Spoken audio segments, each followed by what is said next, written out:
नई दिल्ली में 3 और 4 सितंबर को होगी जीएसटी परिषद की बैठक। प्रधानमंत्री की घोषणा के अनुसार दिवाली से पहले दरों में कटौती और रिफॉर्म लागू करने की होगी कोशिश।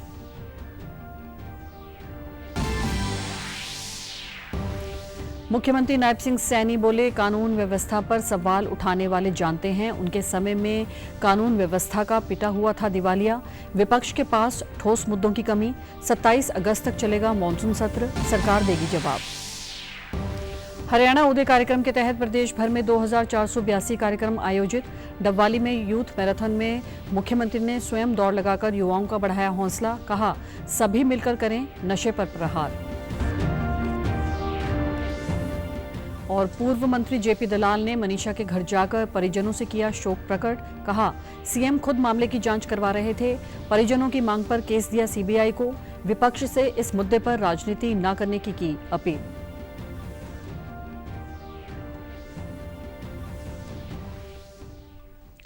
नमस्कार, मैं भानुप्रिया। अब समाचार विस्तार से। जीएसटी परिषद की 56वीं बैठक 3 और 4 सितंबर को राजधानी दिल्ली में होगी। इस बैठक में जीएसटी के मौजूदा 4 स्लैब को घटाकर 2 स्लैब पर लाने के प्रस्ताव पर फैसला किया जाएगा। वित्त मंत्री निर्मला सीतारमण की अध्यक्षता में जीएसटी परिषद की बैठक होगी। बैठक के दोनों दिन के सत्र सुबह 11 बजे शुरू होंगे। जीएसटी परिषद के विचार विमर्श से एक दिन पहले 2 तारीख को अधिकारियों की एक बैठक होगी। माना जा रहा है कि दीपावली से पहले इसे लागू किया जाएगा। इसका उद्देश्य जीएसटी में मौजूदा टैक्स स्लैब को घटाकर 5% और 18% करना है। नए जीएसटी स्ट्रक्चर में 2 दरें मेरिट और स्टैंडर्ड होंगी। अब इन सिफारिशों पर अंतिम निर्णय जीएसटी परिषद की बैठक में ही लिया जाएगा। आपको बता दें कि प्रधानमंत्री नरेंद्र मोदी ने लाल किले से स्वतंत्रता दिवस पर देश को संबोधित करते हुए कहा था कि सरकार दीपावली तक जीएसटी का एक बड़ा तोहफा देश को देगी और इसी कड़ी में ये बैठक होगी।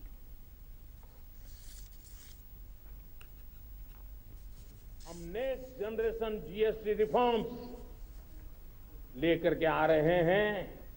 ये दिवाली के अंदर आपके लिए तोहफा बन जाएंगे।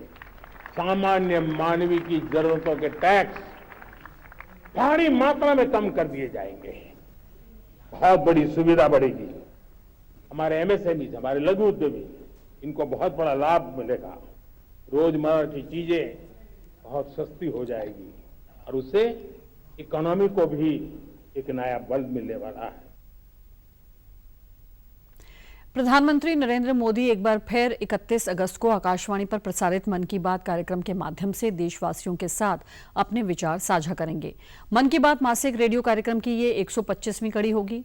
लोग कार्यक्रम के लिए अपने विचार और सुझाव टोल फ्री नंबर 1800117800 द्वारा दे सकते हैं और अपने सुझाव नरेंद्र मोदी ऐप या MyGov ओपन फोरम के माध्यम से भी ऑनलाइन साझा कर सकते हैं।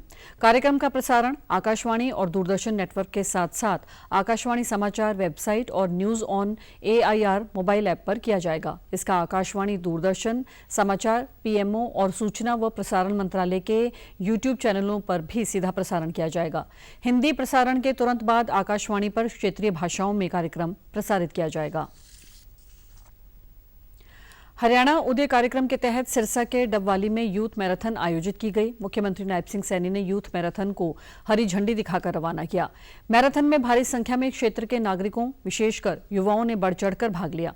मुख्यमंत्री ने स्वयं भी यूथ मैराथन के दौरान दौड़ लगाकर युवाओं को प्रोत्साहित किया। सुबह 5 बजे हाफ मैराथन से कार्यक्रम का आगाज हुआ। इसके उपरांत 10 किलोमीटर और 5 किलोमीटर की मैराथन आयोजित की गई, जिसमें युवाओं का उत्साह देखते ही बन रहा था। प्रदेश भर में 2482 कार्यक्रम आयोजित किए जा चुके हैं। इन कार्यक्रमों में 16,50,000 से अधिक लोगों ने भागीदारी की है। नशे के जड़ से खात्मे के लिए जिला, रेंज और राज्य स्तर पर एंटी नारकोटिक्स सेल के माध्यम से बड़े नशा सप्लायरों पर कड़ा प्रहार किया जा रहा है। मुख्यमंत्री ने कहा कि प्रदेश सरकार द्वारा नशे की गिरफ्त में आ चुके युवाओं को नशे की लत से निजात दिलाने के लिए कई कार्यक्रम शुरू किए गए हैं। प्रदेश में 162 नशा मुक्ति केंद्र संचालित किए जा रहे हैं। सरकारी मेडिकल कॉलेजों में भी नशा मुक्ति वार्ड स्थापित किए गए हैं। इसके अलावा 13 जिलों के नागरिक अस्पतालों में नशा मुक्ति केंद्र संचालित किए जा रहे हैं। इन सभी प्रयासों के फलस्वरूप अभी तक 3,350 गांवों और शहरों के 876 वार्ड को नशा मुक्त घोषित किया गया है। 5 बजे शुरू हुई, 10 किलोमीटर की शुरू हुई और अब ये 5 किलोमीटर की मैराथन।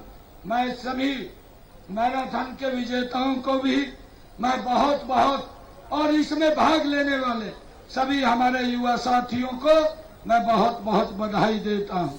हरियाणा उदय अभियान के तहत हरियाणा प्रदेश के अंदर हमने अब तक 2482 कार्यक्रम हमने आयोजित किए हैं और मुझे खुशी है कि इस हरियाणा उदय कार्यक्रम के तहत हरियाणा प्रदेश के अंदर 16,50,000 लोगों ने इसमें हिस्सेदारी ली है।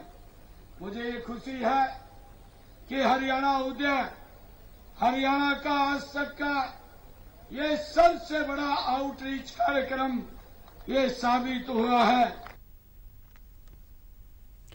इस अवसर पर अपने संबोधन में मुख्यमंत्री नायब सिंह सैनी ने कहा कि नशा एक ऐसी बुराई है जो समाज को खोखला करने के साथ साथ हमारे भविष्य को भी निगल जाती है। माँ बाप के सपने बिखर जाते हैं, इसलिए केंद्र व हरियाणा सरकार ने नशा मुक्त अभियान को जन आंदोलन बनाया है।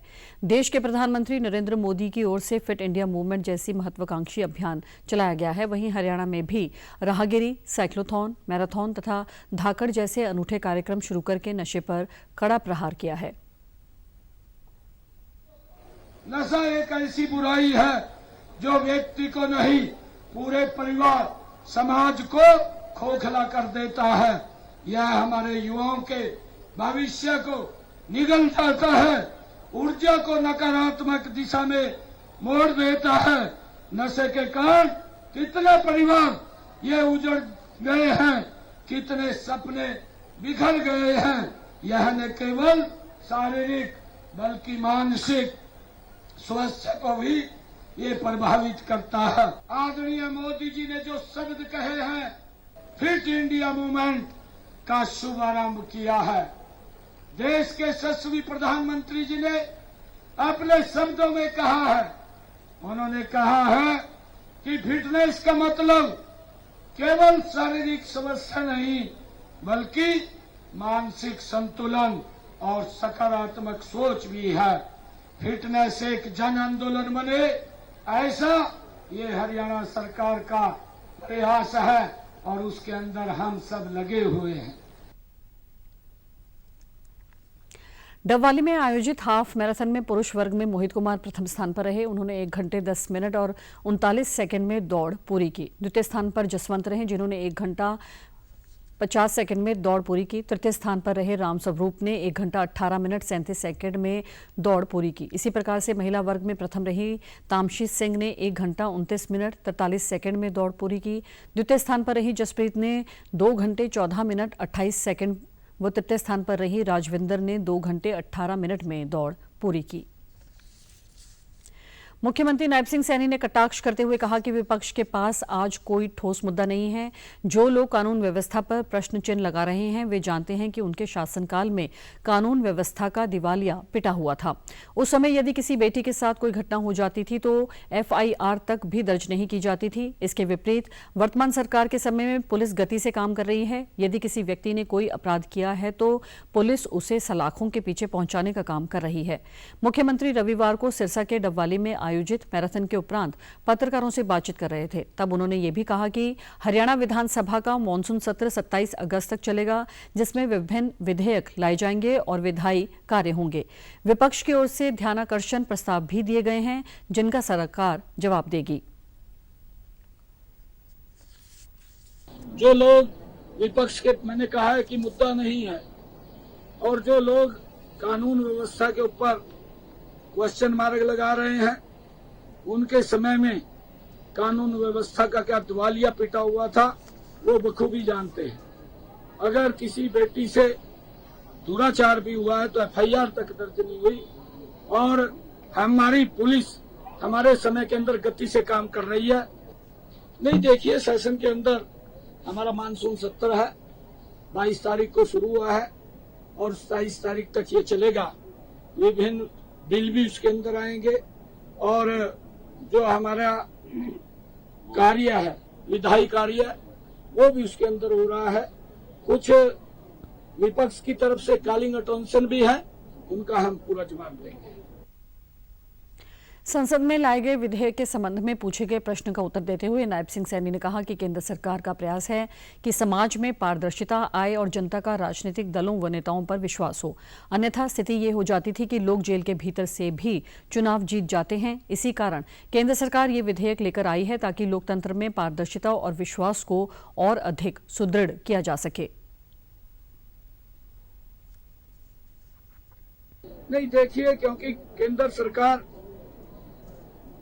समाज के अंदर कैसे पारदर्शिता है, समाज को किस प्रकार से राजनीति के लोगों के ऊपर विश्वास हो, नहीं तो जेल में पड़े पड़े चुनाव जीत जाते। बताओ भाई, ये कहें कि वो रहेगी, जो जेल के अंदर भी है और चुनाव जीत गया, तो उसी को लेकर के ये बिल लेकर के आए हैं, जिससे कि समाज के अंदर पारदर्शिता और ट्रांसपेरेंसी इस लोकतंत्र के अंदर रहे। मुख्यमंत्री नायब सिंह सैनी ने आज कुरुक्षेत्र के गांव पटाक माजरा में भाजपा गुड्ढा मंडल की कार्यकारिणी बैठक में मुख्य अतिथि के रूप में शिरकत की।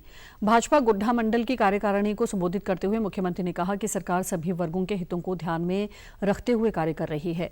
उन्होंने कहा कि केंद्र व राज्य सरकार की योजनाओं को आमजन तक पहुंचाया जाए ताकि समाज के अंतिम व्यक्ति को इन योजनाओं का लाभ मिल सके। मुख्यमंत्री ने कहा कि हमारी सरकार किसान कल्याण पर लगातार ध्यान दे रही है और आज प्रदेश में किसानों की फसलें एमएसपी पर खरीदी जा रही हैं। इसी के साथ मुख्यमंत्री नायब सिंह सैनी ने लाडवा विधानसभा के गांव हमीरपुर में पूर्व मंडल अध्यक्ष जसविंदर सिंह जस्सी के निवास पर लोगों की समस्याओं को सुना और उनका समाधान करने के लिए अधिकारियों को निर्देश दिए।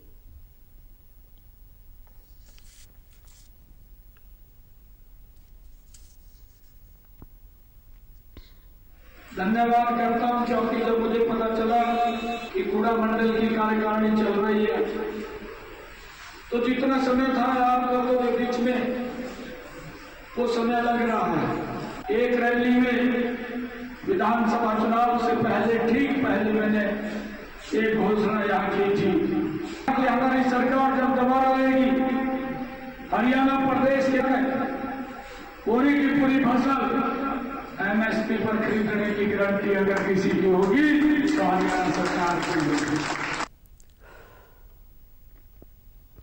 भिवानी के ढाणी लक्ष्मण गांव की अध्यापिका मनीषा से संबंधित बहुचर्चित मौत मामले में फैली सनसनी व अफवाहों पर पूर्व कृषि मंत्री जेपी दलाल ने आज अपना पक्ष रखा। वो रविवार को मनीषा के घर परिजनों के बीच शोक प्रकट करने पहुंचे थे। इस दौरान उन्होंने परिजनों को सीएम का संदेश भी दिया कि खुद सीएम ने पूरे मामले को संज्ञान में लेते हुए जांच करवाई थी। साथ ही विपक्ष द्वारा ये मामला विधानसभा में उठाए जाने पर कहा कि इस मामले में राजनीति नहीं होनी चाहिए। इस मामले में सभी की मांग सिर्फ आरोपियों की गिरफ्तारी तथा सच्चाई सामने लाने की होनी चाहिए। जेपी दलाल ने जोर देकर कहा कि मैं खुद चाहता हूं कि सीएम जांच कराएं कि किसी स्कूल या कॉलेज से मेरा कोई वास्ता है या नहीं। कि मुख्यमंत्री जी ने इस मामले का खुद संज्ञान लिया है और वो बहुत ही गहराई से इसकी जांच करने में लगे हुए थे और परिवार की इच्छा के अनुसार उन्होंने सीबीआई को केस भी दे दिया है और जितनी बार कहा पोस्टमार्टम हो गया है। हमारे शांतिप्रिय इलाके में इस तरह की घटना बहुत दुर्भाग्य की बात है और प्रशासन का काम है कि अपराधियों को जल्द से जल्द पकड़ा जाए, सच्चाई सबके सामने ले जाए। ये मामला जो है राजनीति करने का नहीं है। एक बेटी की जान गई है, अपराधियों को पकड़ के उनको सजा दिलाने का मामला है। सोशल मीडिया पर बहुत तरह तरह की भ्रांतियाँ फैलाई गई। यहाँ तक कहा गया कि कोई स्कूल था जिससे मेरे रिश्तेदार का ताल्लुक है। ये सरासर गलत है।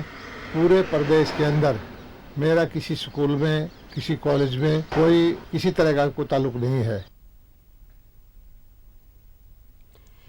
भिवानी महेंद्रगढ़ लोकसभा क्षेत्र से सांसद चौधरी धर्मवीर सिंह आज नारनौल पहुंचे, जहां उन्होंने श्री नामदेव समाज समिति एवं श्री नामदेव ट्रस्ट द्वारा आयोजित एक सम्मान समारोह कार्यक्रम में शिरकत की। इस दौरान उन्होंने नामदेव समाज के उन लोगों को सम्मानित किया जो इस समय सिलाई का काम कर रहे हैं। इस मौके पर चौधरी धर्मवीर सिंह ने कहा कि देश के प्रधानमंत्री नरेंद्र मोदी की एक अलग सोच है। वे चाहते हैं कि जो समाज कमजोर रह गया है वह समाज कैसे मजबूत हो उसके लिए योजनाएं बनाई जाएं और सरकार ने इस तरह की अनेक योजनाएं शुरू भी की हुई हैं ताकि सामाजिक संस्थाओं और समाज को मजबूत किया जा सके। इस मौके पर सभा के प्रधान जोगेंद्र कुमार ने सभा भवन में एक ई लाइब्रेरी और छात्रावास के निर्माण को लेकर सांसद से 15 लाख रुपए की आर्थिक सहायता दिए जाने का एक मांग पत्र रखा, जिस पर सांसद ने एमपी लैंड से 15 लाख रुपए दिए जाने की घोषणा भी की।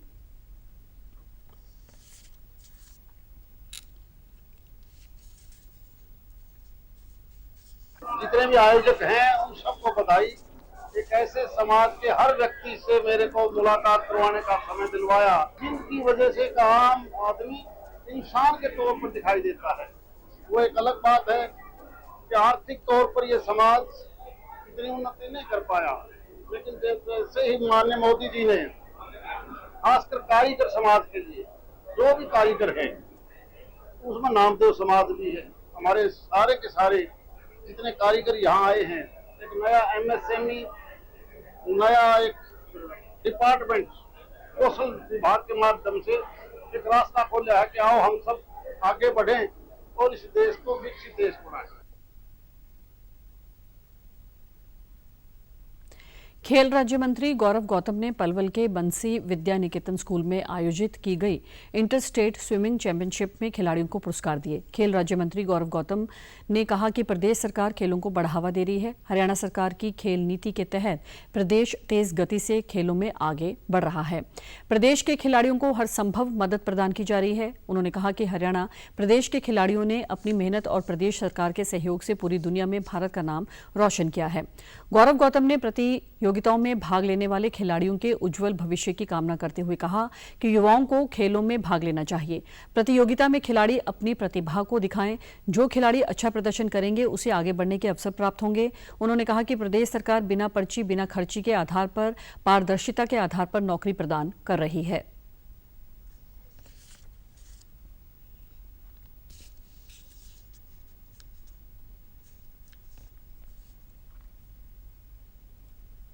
खेलों के क्षेत्र में हरियाणा बहुत तेजी से आगे बढ़ रहा है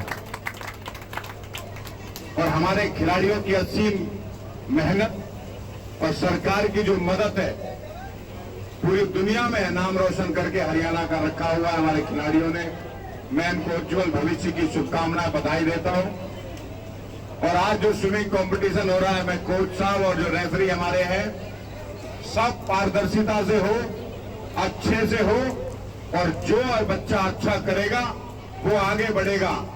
उसको लेकर हम यहाँ पर सभी रेफरियों को किसी के साथ कोई जाति ना हो, पारदर्शिता से जिस प्रकार से सरकार नौकरी पारदर्शिता से दे रही है उसी प्रकार से खेल भी पारदर्शिता से हो तो हमारे खिलाड़ी दुनिया में हमारा नाम रोशन करेंगे। मैं आज स्विमिंग के सभी खिलाड़ी हरियाणा प्रदेश से जो आए हैं इस कंपटीशन में सबको शुभकामनाएं बधाई देता हूं। प्रदेश के सभी जिलों में मंडल कार्यकारिणी की बैठकों का आयोजन किया जा रहा है ताकि भाजपा के संगठन को और मजबूत किया जा सके। इसी कड़ी में आज बल्लभगढ़ विधानसभा से भाजपा विधायक एवं पूर्व कैबिनेट मंत्री मूलचंद शर्मा ने अपने कार्यालय पर विशेष मीटिंग का आयोजन किया। इस संबंध में मूलचंद शर्मा ने बताया कि पूरे प्रदेश में इस तरह के कार्यक्रम आयोजित किए जा रहे हैं ताकि संगठन और पार्टी को मजबूती दी जा सके। इसलिए आज बल्लभगढ़ विधानसभा मंडल कार्यकारिणी के सदस्यों के साथ विशेष मीटिंग का आयोजन किया गया ताकि पार्टी की नीतियों का ज्यादा से ज्यादा लोगों तक प्रचार प्रसार किया जा सके और पार्टी को और मजबूती प्रदान की जा सके। आज पूरे प्रदेश से मेरा बूथ सबसे मजबूत एक अभियान पूरे प्रदेश में चला हुआ है। उसी अभियान के तहत आज मीटिंग हमने बल्लभ विधानसभा के कार्यकर्ताओं की ली है और अपने बूथ को किस तरह मजबूत बनाया जाए, किस तरह उसकी जो कमियों को कमियों को पूरा किया जाए और नई वोट आने वाले स्वयं क्या क्या उन सबको लेकर आज चर्चा हुई है और कार्यकर्ताओं को मजबूती के साथ ताकत के साथ संगठन को मजबूत बनाने के लिए कार्यकर्ताओं ने आज मीटिंग हमने इसमें की है। सभी ये कार्यकारिणी है पूरी विधानसभा की और बल्लभ विधानसभा वार्ड की है, तो इन सबको मजबूताई के लिए हमने आज संगठन मीटिंग की है। भिवानी के गांव चांग निवासी जगत सिंह ने उपराष्ट्रपति चुनाव के लिए नामांकन पत्र दाखिल किया है, जो पहले भी 3 बार राष्ट्रपति चुनाव के लिए आवेदन कर चुके हैं। जगत सिंह 2012 में बिजली विभाग से सेवानिवृत्त हुए थे। इसके बाद उन्होंने पहली बार राष्ट्रपति चुनाव के लिए नामांकन पत्र दाखिल किया, लेकिन आवेदन पत्र रिजेक्ट होने के कारण वे चुनाव नहीं लड़ पाए। हालांकि उपराष्ट्रपति चुनाव के लिए जगत सिंह ने पहली बार ही नामांकन पत्र दाखिल किया है। 12 को जब मैं 29 फरवरी 2012 को रिटायर हुआ तो मैंने पहले राष्ट्रपति का ही पर्चा भरवाया। 29 फरवरी 2012 को रिटायर हुआ था तो मुझे बिजली बोर्ड के कर्मचारियों ने भी एक मुर्रा नस्ल की जोटी गिफ्ट में दी और मैं आज लोकसभा के अंदर जो उपराष्ट्रपति का चुनाव हो रहा है मैं उसका पर्चा भरा जी। हिसार में 4 दिवसीय स्वदेशी मेले का आज समापन हुआ। ये मेला युवा अधिकारिता एवं उद्यमिता विभाग हरियाणा द्वारा लगाया गया था। मेले को देखने के लिए हिसार में आसपास के गांवों से भारी संख्या में लोग पहुंचे। औद्योगिक प्रशिक्षण संस्थान आदमपुर के शिक्षक विनोद कुमार ने कहा कि इस मेले का उद्देश्य स्थानीय कारीगरों द्वारा हाथ से बनाए हुए उत्पाद हर घर तक पहुंचे।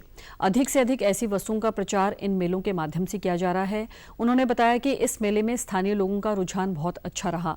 ऐसे मेले वोकल फॉर लोकल को भी फलीभूत कर रहे हैं। उन्होंने बताया कि 100 से अधिक स्टॉल इस स्वदेशी मेले में लगाई गई हैं। मेले में आने वाले युवाओं को अपना उद्यम शुरू करने के लिए प्रदेश सरकार द्वारा 10 लाख रुपए तक दिया जाने वाला लोन के बारे में भी जानकारी दी गई।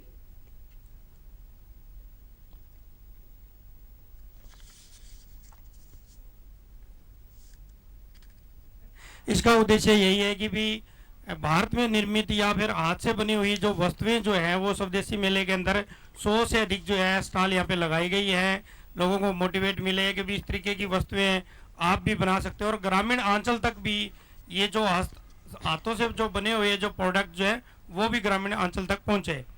हरियाणा सरकार की बहुत अच्छी पहल है। ये 21 तारीख को माननीय मुख्यमंत्री महोदय ने इसका शुभारंभ किया था और उसके बाद लगातार आज चौथा दिन है जिसमें लोगों की भीड़ है वो जमा हो रही है और लोगों को अलग अलग तरीके के प्रोडक्ट्स देखने का मौका मिल रहा है, उनको कैसे बनाया जाता है उसको सीखने का मौका मिल रहा है। तो आज हमें पूरे परिवार के साथ आए हैं मेला देखने के लिए और यहाँ देखा तो तरह तरह की चीज़ें जो हमारे मालों में नहीं मिलती वो चीज़ें हमारे को देखने को मिली और हमने खरीदारी भी करी है यहाँ से। तो मतलब सरकार ये मेले को बढ़ावा दे करके बहुत अच्छा काम कर रही है और इनसे सबको मतलब हमें मतलब इंस्पायर कर रही है इन सब कामों को करने के लिए।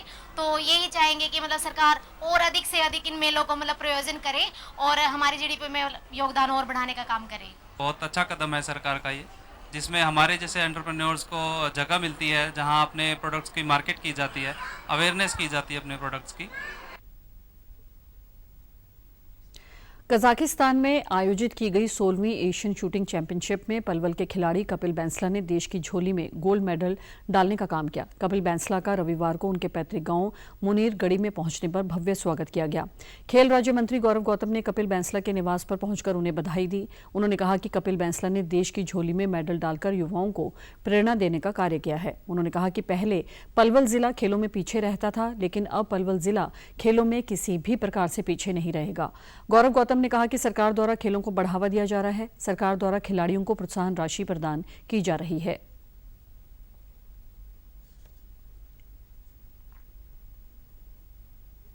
हमारे पूरे इलाके को, एक युवाओं को और आने वाली पीढ़ी को प्रेरणा देने का काम किया है कि हमारा इलाका जो खेलों में कभी पीछे रहता था और जब हम कभी जाते दूसरे क्षेत्र में फलाने का गोल्ड मेडल है, उसका एशियन चैंपियनशिप में मेडल है, उसका ओलंपिक में मेडल है, लेकिन आज वो हमारे भाई कपिल बैंसला ने, हमारे युवा साथी ने वो करके दिखाया है कि अब पलवल भी किसी से पीछे नहीं रहेगा। मैं इनके माता पिता को प्रणाम करता हूं, इस धरती को प्रणाम करता हूं जिन्होंने ऐसे लाल को जन्म दिया, जिसने मां भारती का ही नाम रोशन किया। कपिल वैंसला ने कहा कि देश के लिए खेलना गर्व की बात है। उन्होंने कहा कि युवाओं को खेलों में भाग लेना चाहिए और देश का नाम रोशन करना चाहिए। उन्होंने कहा कि उनकी इस उपलब्धि में उनके माता पिता के साथ समाज के सभी लोगों का योगदान है। उनकी बदौलत ही ये मुकाम हासिल हुआ है। उन्होंने कहा कि प्रदेश के मुख्यमंत्री नायब सिंह सैनी और खेल मंत्री गौरव गौतम खेलों को बढ़ावा दे रहे हैं।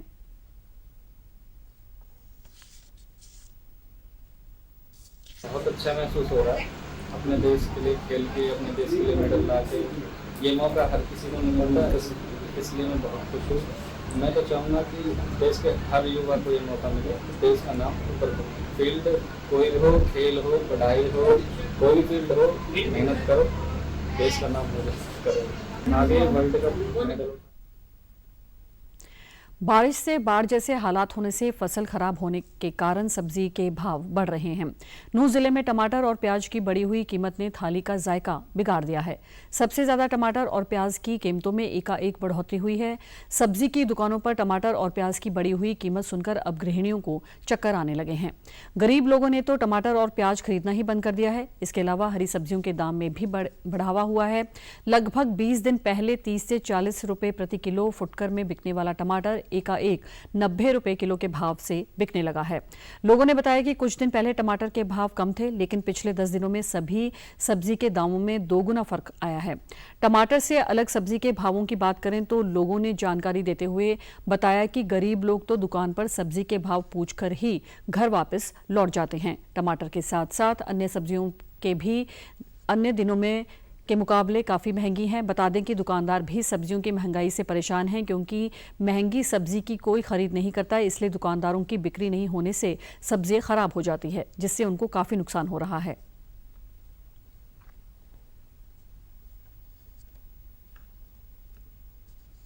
सब्जी में बहुत ज़बरदस्त महंगाई हुई है और बजट इतना बढ़ गया है, रसोई महंगाई है ज़्यादा।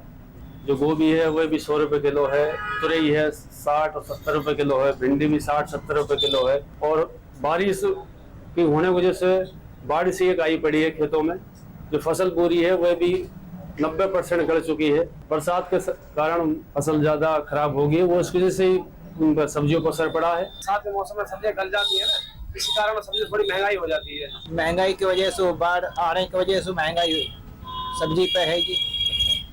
जहाँ तहाँ बाढ़ आ रही है, इसलिए सब्जी पे रेट ज्यादा है। बरसात की वजह से सब्जी काफी महंगी हो चुकी है। टमाटर में बहुत ज्यादा उछाल है, 80 रुपए किलो टमाटर है। मिर्च भी बहुत महंगी है, 100 रुपए किलो। गरीब लोगों का बजट बिगड़ा हुआ है सब्जी महंगी होने से। सब चीज, हर आइटम महंगा हुआ पड़ा है। गरीब को बहुत ज्यादा संघर्ष करना पड़ रहा है सब्जी खरीदने के लिए। बारिश ज्यादा हुई है अब की बार, फसल खराब हो चुकी है उससे ना, इसलिए कम सब्जी अब की बार पैदावार कम है, सब्जी की पैदावार कम अब की बार। दुकानदारी पे प्रभाव पड़ रहा है काफी ज्यादा, इतने लोग आ नहीं रहे बाजार में। कुछ दिन बाद गणेश चतुर्थी आने वाली है, जिस दिन भगवान गणेश को लोग अपने घरों में विराजमान करवाते हैं।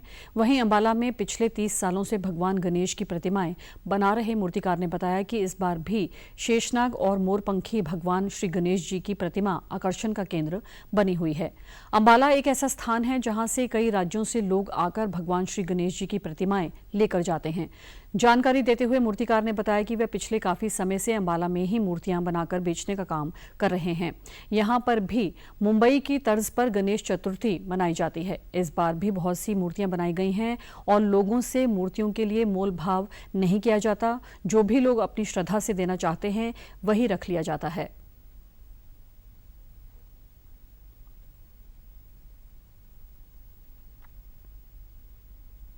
जाती है, चौक मिट्टी वाली भी बनाई जाती है, हमारे पास सब तरह की बनाई जाती है। मूर्तियों में जैसे हर बापा के हर रूप दिखाते हैं, हर डिजाइन, जैसे शिव में हो गया, अपने कृष्ण रूप में हो गया, जैसे हर डिजाइन में बनाई जाती है। बापा का जो मेन रूप है लाल बाग का राजा है, लाल बाग का राजा है। जैसे पूना वाले डगरू शेठ गणपति हलवाई की मूर्तियां है, ये अमर मूर्तियां होती है। अब ये ऐसे है ना, बापा का तो कई रूप आते हैं हमारे पास। इस साल जैसे है ना, मूर्तियों में बापा के रूप में जैसे मोर के ऊपर भी बनाया है, शेषनाग के ऊपर भी बनाया है, रथ वाले गणपति भी बनाया है, जैसे अपने शिव रूप में बनाया है, कृष्ण रूप में बनाया है, गणपति का जो मेन रूप होता है वो भी बनाया है हमने। मेरे पास तो हिमाचल से भी, नाहन से, काला आम से, आसपास के जो गांव होते हैं वहां से भी, और सिविल में यहाँ पर अपने अम्बाला कैंट में बहुत ज्यादा करके बैठेंगे। जहाँ आर्मी वाले फौजों में जहाँ भी समाचारों में आज इतना ही। नमस्कार।